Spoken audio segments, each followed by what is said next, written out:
I'm Kay Ross, and welcome back to my channel. We're going to be doing a book experience for Chapter 7 of Space, Time, and the Shopkeeper today. I hope you're ready.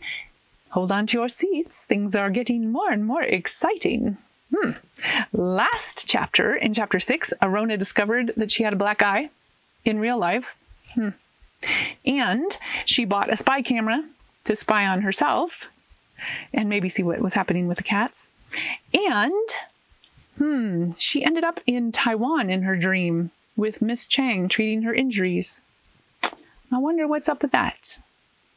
Well, shall we see what happens next? Chapter 7. Meiguo Ren.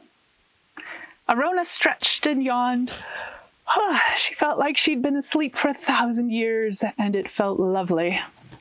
Sun was streaming in the windows above her head. The crisp coolness of the sheets was delightfully delicious. She rolled her ankle around, expecting it to be stiff. It barely felt sore at all. She gingerly touched her face around her right eye. It definitely felt better, almost completely better. She smiled. Maybe she'd made her psyche happy enough now, and it was using her dreams to reverse what it had done to her before. Good. It was about time to get rid of this craziness.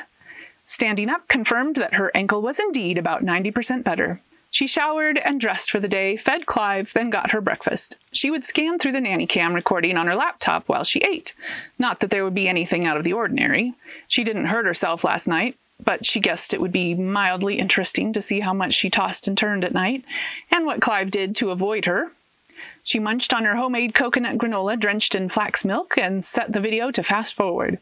She watched herself move an arm or a leg now and then turn over on her back. Clive moved around a couple of times and even licked her face once. How sweet he was.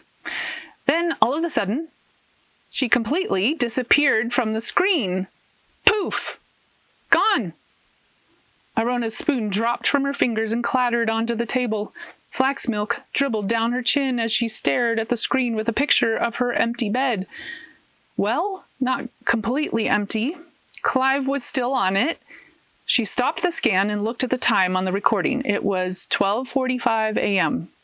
Did she get up in the middle of the night and use the restroom? She didn't remember doing that. She backed it up and watched her disappearance at normal speed. At 12:32 a.m., she was there. And at 12:33 a.m., she wasn't. She watched the sheets and blankets deflate to flat where she had been. Holding her breath, Arona pressed the fast-forward button to see what would happen. Maybe she would walk back into the screen from sleepwalking or something. Maybe it only looked like she'd disappeared because there was a skip in the recording. But when the video got to 4:33 a.m., she instantly reappeared in the bed under the covers. Arona lifted her hands to her mouth and screamed. After probably a full 45 seconds of staring at the screen in shock, she rewound and played it over her disappearance and reappearance multiple times. When she reappeared, Clive was rolling over with no jerk or cut in the video, proving there was no skip in the video. How can this be? Her mind stayed absolutely blank in a mix of panic and shock. There was no file of explanations she could draw up out of her brain to help explain this nonsense. Someone knocked at her door and made her jump and scream all over again. Flustered, she wiped her chin with a napkin and went to open the door. Standing on her doorstep was none other than the handsome Watson Yang. Dressed immaculately in a white Oxford shirt with lavender pinstripes and dark blue khakis. "Oh," was all she could say. Her system was now in quite a shock twice over. "I'm sorry to bother you, but I had to talk to you," he said urgently. "Are you all right?" Yes, I'm fine," which was a total lie, as we all know. But a corner of Arona's overly cautious brain had kicked in, and she debated within herself whether she should let Watson into her flat. After all, she still didn't know Watson other than his book habits. He could be a serial killer, or a mad scientist, or a spy, for all she knew. She had no idea why someone would spy on her, but life was becoming more full of unanswered questions by the minute, so she couldn't rule anything out. "I hope you don't mind me coming by." Watson looked so earnest and concerned. He did appear to be fairly trustworthy, but he also looked excited, and then there was that twinkle in his eye that she really couldn't ignore. I came by your shop yesterday to talk with you and see if... Arona cut him off. I haven't heard anything about the book yet. She had never seen him so excited. Between his excitement and the twinkle, she was getting increasingly nervous. Excitement was unpredictable. Historical precedence was proof. He continued on anyway, oblivious to her inner turmoil.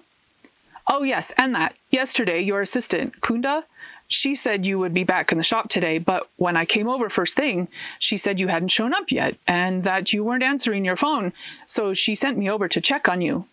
She did? Arona looked at the wall clock and realized it was almost 9:30. She was supposed to have opened at 9. Oh, I'm so late. She covered her mouth, horrified that she'd let the time slip by. It's okay. She opened the shop for you, but she was worried when she got no answer on your phone. The volume must be down. Now she felt mortified. She must look like an absent-minded fool. And Kunda, she had found a Weasley way to get Watson and her to talk. Kunda was worse than her brother. So, are you all right? I was so worried about you after... I'm okay, just totally lost track of time. She cut him off again. I should get to the store. Did you get hurt? It looks like your eye is bruised. His eyebrows narrowed in greater concern over his handsome glasses. I ran into something in the middle of the night, Arona answered, which was partly true. She did run into someone's fist in the middle of the night, or into an imaginary fist, or...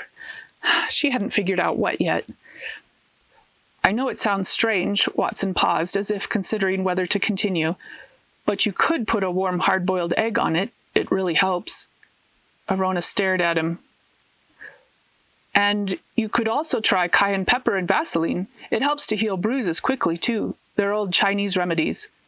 His eyes narrowed further. Did I say something wrong? Do you need to sit down? You look really pale. Watson took Arona by the elbow and guided her over to her sofa.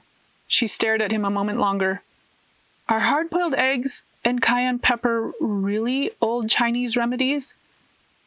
Yeah, I know it's strange and all, but... What does Magro Red mean? She asked, barely able to get the question out, trying not to hyperventilate. American? He shook his head wonderingly. Why? Where did you hear that? Then his face lit up in excitement. Oh, you've been to Miss Chang's too. She loves to complain about Americans not know... Arona didn't hear the rest of what Watson said.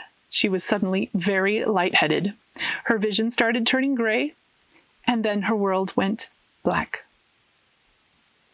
And that, ladies and gentlemen, is the end of Chapter 7. We'll be right back with a behind-the-scenes section right after a very quick word from our sponsor.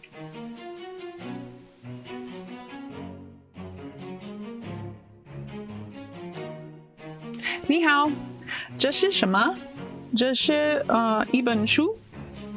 That means, what is this? It's a book. And also, hello. Yeah, it is a book that I used to learn Mandarin when I first started learning Mandarin.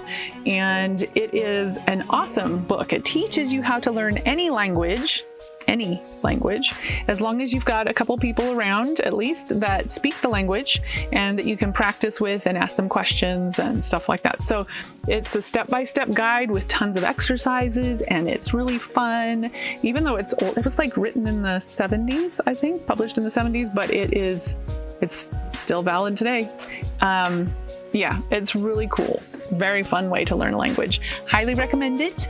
And it is, I can't say enough about when you learn it this way. It helps you to immerse yourself in the culture more and in the community. Maybe you live in a community like I did where I was a minority and I felt like there was this wall, between me and the rest of the community in some ways because of culture. And when I started using this book to meet people and learn from them their language and some even cultural stuff, the walls just crumbled down.